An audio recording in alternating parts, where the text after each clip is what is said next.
Welcome to the Bookworthy Podcast. I'm children's author Valerie Fentress, and we are here to talk about kidlit that's good for your kids' hearts and souls. Kidlit ranges from ages birth to teens, so there's a lot of shelf space to cover. Today, we're talking with Kylie Beevers, the author of the middle grade fantasy adventure Rise of the Living Wood. It's a joy to have you here, Kylie. It's a joy to be here. Thank you so much for having me. Well, I'm so glad you're here. But to start out our interview, I wanted to ask you, where you live, what is your first sign of spring? So we live in northern Michigan, and generally the first sign of spring is when some of the leaves start coming back. In northern Michigan, it takes a long time for things to get out of the snow because we get so much of it. So the daffodils don't come until later. The walnut leaves don't come until later. All the flowers don't come until later. The first sign that you get is luckily you get a little shoot of grass. That's about it. I'd say daffodils are usually my first clue here down in Texas because we get false spring and second winter and all kinds of crazy weather. So daffodils are usually my clue that, okay, spring is on its way. Winter's going away. Yeah. So fun. Well, Kylie, why don't you tell us a little bit about yourself and your family? So, hi everyone. My name is Kylie Beavers. I am a young teenage author of a middle grade fiction fantasy book. I live in, as I said, northern Michigan. It's quite beautiful up here. And I am a farm girl at heart. I have been raised on a farm my whole life. I am a shepherd, and I absolutely love farming. It's definitely a passion of mine to cultivate safe atmospheres outside for children and for parents alike. That's what our family does, and that's what I do. And that's a little bit about myself, yeah. I love that. What type of sheep do you shepherd? Katahdins, hair sheep. Interesting. So they have no wool. So what are they mostly used for? Mainly for meat. Okay. You can have some milk from them, but I don't recommend it. It's not that tasty. Well, good for you for at least trying out the products around you. So yeah. Very cool. Well, my next question was going to be, are you an outdoorsy person, since your book is about the living wood, but you kind of answered that. So what has it been like living on that farm and just experiencing nature on a daily basis? It's been such a blessing. I can't imagine a life without it, honestly. I am not a city person. We used to live close to the city, and I can't do it. I need the fresh air. I need to be outside. I need to feel the grass beneath my feet and connect with Creator and the creation around me. That's amazing. I love that you get to kind of live that, but you also talk about that a lot in your book, about how your characters pray and talk about the Creator so intimately. And I think that your book does a great job of kind of weaving that in and making faith a part of your characters' journeys. Why did you want these characters to have such a strong connection to faith in the Creator? So in children's literature today, I am seeing very strong agendas and messages that are being pumped into our world. Specifically in children's content, there's a lot of darkness, and it gets really hard to see truth. And truth is a fact. Truth does not change. And I'm seeing there are terms and there are languages and there are words that are changing, and it's getting very confusing. And honestly, when I was writing Rise of Living Wood, I wanted children to be able to grasp truth. I wanted them to search for it, because it's your own journey to find truth. I want children to know that.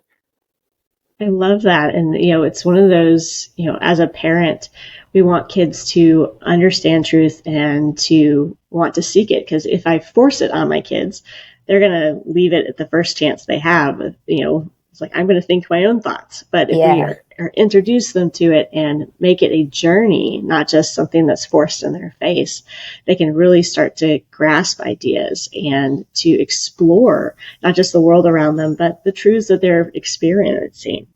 Yeah, So absolutely. I love that you've done that. Now, why did you want to write a fantasy book? Okay, this is an interesting question, and one that I've gotten a few times, but not a ton. There's a bad rap to fantasy out there, and that's just the way it is. For Christian mothers and for fathers too, who are looking for fiction for their child, normally you would find there's a lot of magic in fantasy. I myself have beliefs that I don't want to instill witchcraft in my book or in my series or in whatever I write. That's my personal belief. I find that in scripture to be true, that he wants us to stay away from that. And a lot of fantasy deals with magic. And a lot of people tend to put fantasy in the magic realm. It's like there's no other genre to put it in. So I wrote a fantasy book because the root word for fantasy is basically fiction. It's basically make-believe.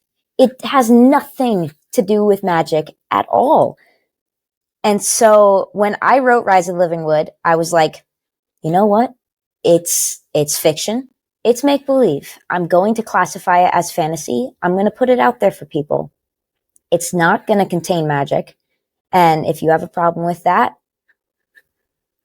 I don't really care.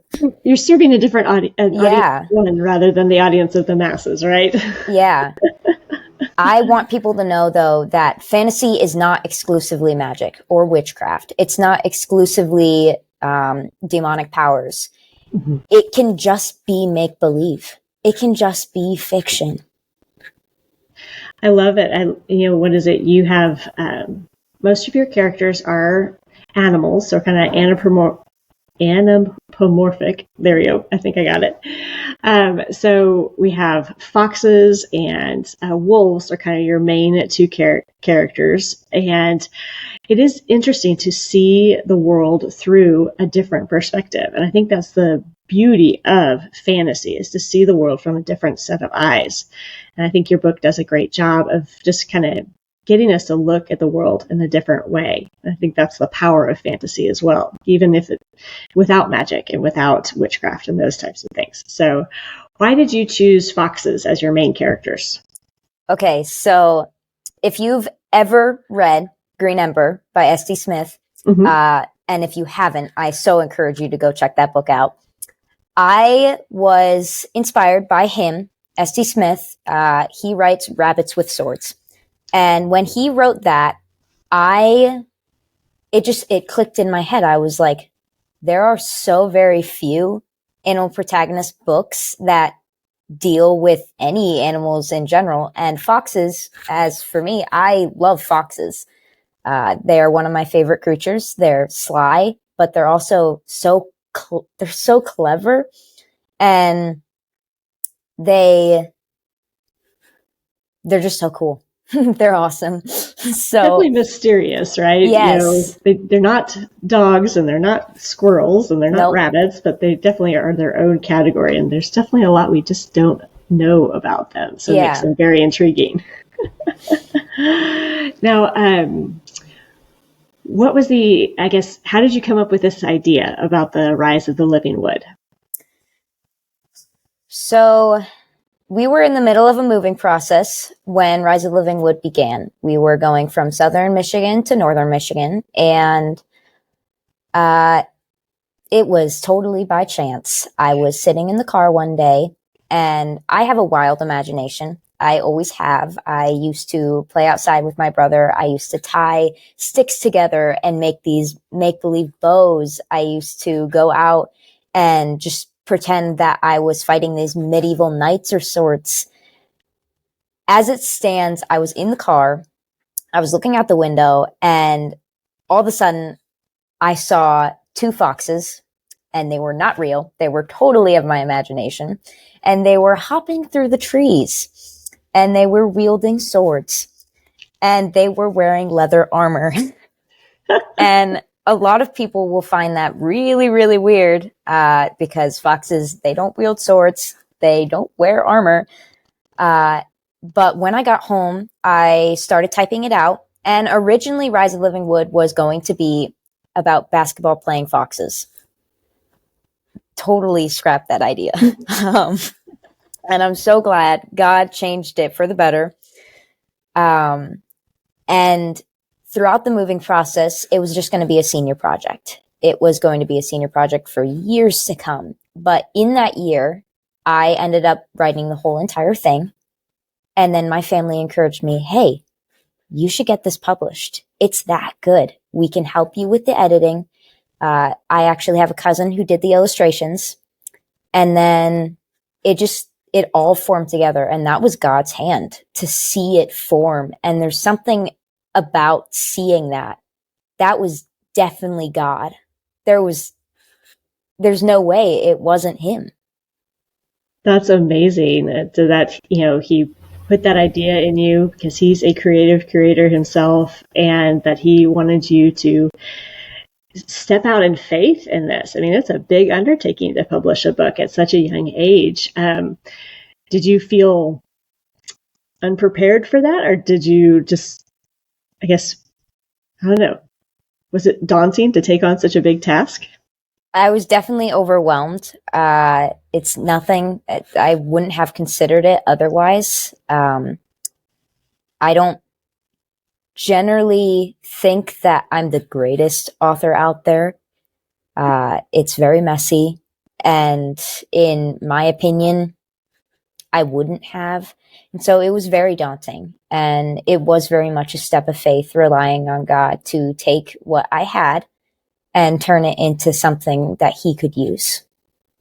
I think that's kind of the goal for whatever undertaking we do, is to, want God to use it for his glory, not our own. And I think that's an amazing perspective for you to have. Now, what was it? What is the message that you would like kids to walk away with from your book? Okay, so Rise of Living Wood deals with a slew of morals. Some of them are aiming for righteousness, loving your enemies, and the overarching humility before pride. I would love to have kiddos come away with hope, fearlessness, life, and I want them to realize the significance of light. I want them to realize that there is a creator, and that he is creative, and he's making them and taking them through a journey. And that's the messages in the first book. There are so many more messages in the trilogy, and I can't wait to share it with everyone. So fun. You definitely have a very, the main character, I can't remember his name, Bramble? Bramble. Yes, Bramble. I mean, he goes from just being a grown Todd with no responsibilities thrown into war really fast. And he learns so much about himself along the way. And I think that's kind of what kids want. They want to be pushed into an adventure. They want to be pushed outside of their comfort zone to discover who they are. And I think Bramble goes on a pretty amazing journey in discovering he has an uncle and being a guard for the prince and all those things. And so I really hope to hear more about Bramble's journey as you keep going. What made you decide to make this a trilogy? It needed to be something more than a first book. I'll tell you that. Upon publishing, I had a couple people come up to me and they were really upset about the ending. It's a cliffhanger, just warning people out there. It's a cliffhanger and you might be a little bit upset. I got some love-hate about the cliffhanger itself. And so they were like, you can't just leave this. What do you think you're doing? You can't just leave it. So Journey to Amber Forest is the second book, and that's coming out hopefully soon. It's in editing process number 1. But it can't be a second book either. And there's something beautiful about trilogies, true trilogies. It is complete and it kind of wraps all together, and then you can have standalones and novellas added to it without it being a little funky. I love that. It's very interesting that, most of the, I guess, the stories that really impact us the most are trilogies or these series of books. And it's kind of interesting to see how, even God in his Trinitarian form also kind of leans down into this desire for completeness and for stories to have fullness, and just like he is full and complete in his nature also. So I think that's really cool. Now, you said you've always been very imaginative and creative, but when did your writing journey start? So my writing journey started when I was 11, and I wrote my very first children's book, as I'm going to put it. It was titled Elk Herder, and it never got off the computer after that moment, and it probably won't. But that was when I first started calling myself a writer. It's when I first sat down and I really took the time and effort and put love into that writing. And I think you can call yourself a writer whenever you write. You can bullet journal, you can scrapbook, you can just journal in general, and you can call yourself a writer in that. But when you publish a book, then you're officially an author. So anything before I published Rise of the Living Wood, I would have called myself a writer. It's funny how that title is hard to grasp onto, even as somebody who is published. It's like, oh yeah, this is what I do. This is what I enjoy. This is who I am. It's kind of that elusive title. And so it makes it kind of hard to step into and to accept in yourself. So that's exciting that you kind of got pulled into this and drawn to it at such a young age. Now, what is your favorite book? Okay, I'm going to get this title wrong. I know I'm going to get this title wrong. It's such a long title. I love The Boy, the Mole, the Fox, and the Horse by Charlie Maxey. I hope I'm saying that right. You at least have all the right animals. I know I have all the right animals. If you don't know what it is, it likens much to Winnie the Pooh, and it is a beautiful illustrated children's book. And it has this gentleness, and it will leave you pondering with these deep thoughts. And when I first read it, I looked at the watercolor inside, and I was like, I just fell in love. I absolutely fell in love with the writing right away. It is such a sweet book. It's so simple that it's, one of those, we would like to bog down our mind and our thoughts with so many things, but it's just such a simple read, the simple watercolors, just getting you back to what's true and where our hope comes from and how we can rely on one another. And I love that book too. It's amazing. Yeah. So fun. Now, let's see. What is your favorite children's book other than your own? Why would you make me just pick one? Why? I know. I'm sorry. I've got like shelves of it, and I know it's hard to pick one, but the most impactful one, the one that made you fall in love with reading. So my favorite would have to be Norton Juster's The Phantom Tollbooth. Okay. I would consider it a classic. Mm-hmm.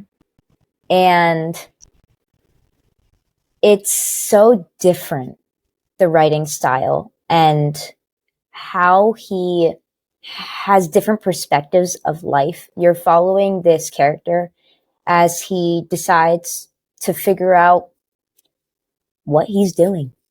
Why is he here? And so he goes on this long journey in this totally make-believe world. And Norton Juster, he did an amazing job. That's all I can say. He did an amazing job. He instilled hope. He instilled courage. He instilled humor in it, which I find actually very difficult to do. Not a lot of people do it well. And it's really something really hard to grasp, but he nailed it. Very cool. It sounds like a very impactful book for you, for sure.